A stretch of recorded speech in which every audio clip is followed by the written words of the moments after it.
In this lecture, we're going to talk about coding and dealing with asynchronous behavior with promises and the $Q service. Before promises, we had callbacks, and we actually still do. And the way you would execute asynchronous behavior is you would have some asynchronous function and you would pass as an argument a function value that would get executed once the asynchronous behavior was complete. The problem with this model is that there's not really an easy and straightforward way to pass the results of the asynchronous function back to the caller. Now, this is especially if the real recipient of the result is a few layers away. In other words, one service can call some other service, and that service may call your asynchronous function. The result should really propagate all the way to the top function if that's what you choose, but it's very hard to achieve this with a callback approach. In addition, what would happen if you needed to chain a few asynchronous pieces of behavior together? For example, when asynchronous function 1 would complete, instead of returning the value, you would still have to call asynchronous function 2. When that would complete, you would finally call asynchronous function 3 and only then deal with all the results combined together. Right off the bat, you could see that it's very hard to read this code. And that's not even showing the error handling.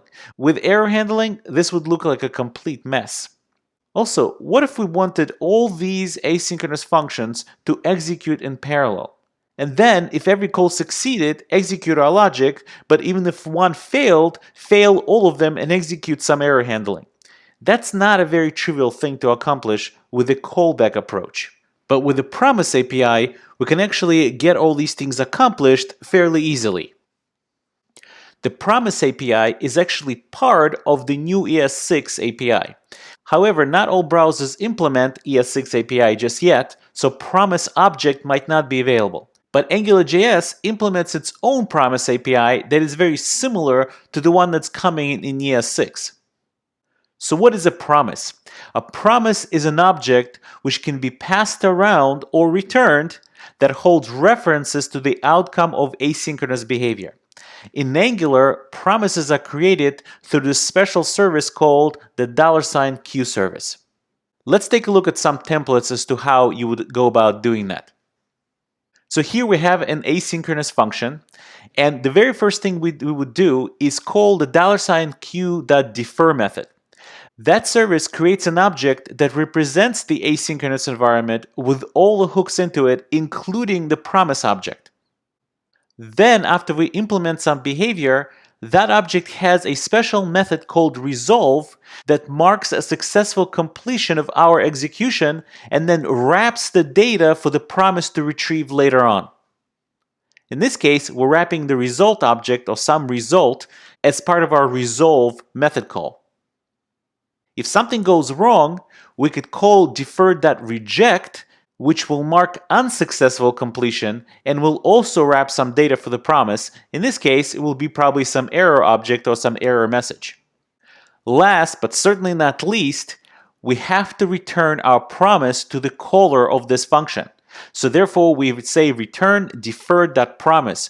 That sends back the promise object to the caller, which is really a hook back to the lifecycle of this entire process.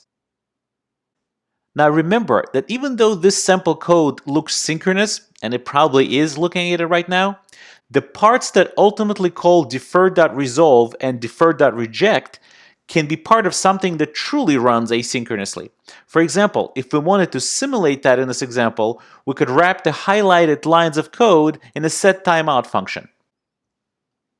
The next step is for the caller to call our asynchronous function and to capture a reference to the promise object. You can clearly see here that a promise is something I could pass around into other APIs in my application. Then, wherever in my application it's appropriate, I could call the then function on my promise and extract the results or handle the error. Note that the then function takes two arguments, both of which are functions themselves. The argument that the Promise API will send into these functions is what we resolved or rejected the deferred object with accordingly. Obviously here I'm referring to the result object and the error object, which could be just a simple string. The then function is also chainable because it itself returns a promise. We'll demonstrate the power of this chainability in an example of part 2 of this lecture. The queue service also has the capabilities to resolve multiple promises asynchronously, so no promise has to wait for another to complete in order to even start running. The $queue_all method accomplishes that, plus the ability to have a central place to handle all of the results or to handle any errors that come from any of the promises. In part 2 of this lecture, let's go back to the code editor and see some examples of how to use this API.